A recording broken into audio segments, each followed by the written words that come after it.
وقال الذین لا یعلمون، اور کہا ان لوگوں نے جو علم نہیں رکھتے. اس دور میں کون لا علم لوگ تھے؟ امی، اہل مکہ. اہل مکہ نے ایک مطالبہ کیا، لولا یکلمنا اللہ، اللہ ہم سے کیوں نہیں باتیں کرتا، اللہ ہم سے کیوں نہیں کلام کرتا. کلم یکلم تکلیم. او تاتینا آیا، یہ ہمارے پاس کوئی نشانی کیوں نہیں آتی. آپ کہتے ہیں کہ اللہ آپ کے پاس وہی بھیجتا ہے، آپ کے پاس نشانی آتی ہے، ہمارے پاس کیوں نہیں آتی.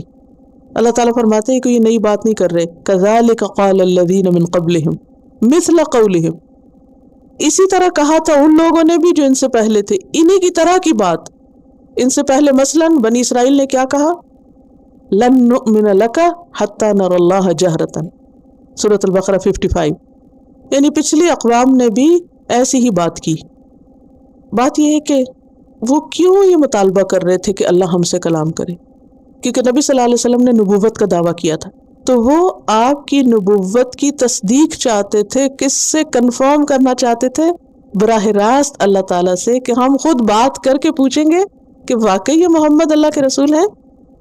ایسا ہوتا نا کہ جب کوئی آ کے آپ کو کچھ کہتا ہے تو آپ کہتے ہیں نہیں مجھے یقین ہے، میں ذرا خود کنفرم کروں گی. انسانوں سے کنفرم کرنا، تصدیق کرنا کرے بھلا، لیکن کسی کا یہ کہنا انتہائی سرکشی کی بات ہے. آپ ہیں کون جو اللہ آپ سے بات کرے؟ یا پھر یہ ہے کہ رسول کے پاس کیوں معجزے آتے ہیں، ہمارے پاس کیوں نہیں آتے، ہمارے پاس خود آئیں، ہم دیکھنا چاہتے ہیں. اور اس کی بہت زبردست تفصیل سورت بنی اسرائیل میں بہت ڈیٹیل کے ساتھ اللہ تعالیٰ ان کی بات بیان کرتے ہیں. وقالوا لن نؤمن لک، کہا انہوں نے کہ ہم نہیں تیری بات مانیں گے. حتی تفجر لنا من الارض ينبوعا او تکون لک جنت من نخیل وعنب فتفجر الانہار خلالها تفجیرا او تسقط السماء كما زعمت علينا كسفا او تأتي بالله والملائكة قبيلا او يكون لك بيت من زخرف او ترقى في السماء ولن نؤمن لرقيك حتى تنزل علينا كتابا نقرأ قل سبحان ربي هل كنت الا بشرا رسولا. انہوں نے کہا ہم تیری بات نہ مانیں گے جب تک کہ تو ہمارے لیے زمین کو پھاڑ کے ایک چشمہ نہ جاری کر دے، کیونکہ مکہ میں مشکل تھا، ممکن نہیں تھا. یا تیرے لیے کھجوروں اور انگوروں کا ایک باغ پیدا ہو تو اس میں نہریں رواں ہوں، یا آسمان کو ٹکڑے ٹکڑے کر کے ہمارے اوپر گرا دے جیسا کہ تیرا دعویٰ ہے، یا خدا اور فرشتوں کو روح در روح ہمارے سامنے لیا، یا تیرے لیے سونے کا ایک گھر بن جائے، یا تو آسمان پہ چڑھ جائے. اور تیرے چڑھنے کو بھی ہم یقین نہ کریں گے جب تک کہ تو ہمارے اوپر ایک ایسی تحریر نہ اتار لے جسے ہم خود پڑھیں. حالانکہ پڑھنا لکھنا نہیں آتا. اے نبی صلی اللہ علیہ وسلم ان سے کہو پاک ہے میرا رب، کیا میں ایک پیغام لانے والے انسان کے سوا کچھ اور بھی ہوں؟ یہ سب باتیں اپنے تک رکھو، میرا کام صرف میسج کنوے کرنا ہے. تو یہ ایروگنس کی علامت ہے، یہ کر دو وہ کر دو، پھر یہ بھی نہیں مانیں گے، وہ اپنی کی بات کو جھٹلانا، اور یہ سب فضول کی بحثیں ہر دور کے عوام اپنے پیغمبر سے کرتے رہے. تو اللہ سبحانہ وتعالیٰ نبی صلی اللہ علیہ وسلم کو تسلی دیتے ہیں کہ یہ پہلی دفعہ آپ کے ساتھ نہیں ہو رہا. اچھا بالکل اسی طرح ہوتا ہے نا کہ جیسے آپ کسی کو اللہ کی کوئی بات بتاتے ہیں تو وہ آپ سے مطالبے شروع کرتے ہیں، prove this prove that prove that.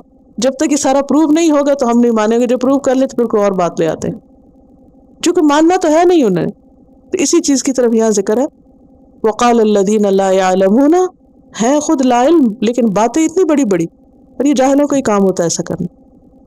لولا یکلمنا اللہ او تأتینا آیہ کذالک قال الذین من قبلہم مثل قولہم. اسی طرح ہر دور کے لوگوں کا ایک ہی ری ایکشن ہوتا ہے، چاہے وہ ماڈرن ورلڈ میں ہو یا کوئی پرانی دنیا میں، ہر دور میں ایک ہی بات. کیا وجہ؟ ایک جیسی باتیں کون کرتے ہیں؟ تشابہت قلوبہم، ان کے دل آپس میں ملتے جلتے ہیں، اس لیے اعمال میں مشابہت ہے. تو اس سے کیا پتہ چلتا ہے کہ باتوں میں اور اعمال میں ریزمبلنس کب ہوتی ہے مختلف لوگوں کے؟ دو لوگ ایک جیسی باتیں کب کرتے ہیں، دو لوگ ایک جیسے کام کب کرتے ہیں؟ جب ان کے دل ایک جیسے ہوتے ہیں، they think alike. اور بعض اوقات ایک ہی وقت میں دو اکٹھے بول رہے ہوتے ہیں کیونکہ وہ ایک ہی ویو لینتھ پہ جا رہے ہوتے ہیں، ایک ہی جیسے کام کر رہے ہوتے ہیں. تشابہت قلوبہم، تو اصل چیز ہے دلوں کا ایک ہونا. اب یہ جو مسلمانوں میں اتحاد اور اتفاق کی بات ہے نا، یہ نہیں ہو سکتی جب تک کہ دل نہ ملتے جلتے ہوں. تو جو دین کی صحیح تعلیم ہوتی ہے نا وہ دلوں کو جوڑتی ہے، اور دلوں کے اندر ریزمبلنس ہوتی ہے، پھر باتیں بھی ایک جیسی ہونے لگتی ہیں اور کام بھی ایک جیسے ہونے لگتے ہیں. پھر وہ کہیں دور بھی ہوں تو لوگ کہتے ہیں اچھا آپ فلاں کو جانتے ہیں، وہ خود ہی کنیکشن جوڑ لیتے ہیں. تشابہت قلوبہم قد بینا الآیات لقوم یوقنون، ہم نے خوب بیان کری کھول کھول کے آیات، لیکن کن کے لیے یہ آیات فائدہ مند ہے؟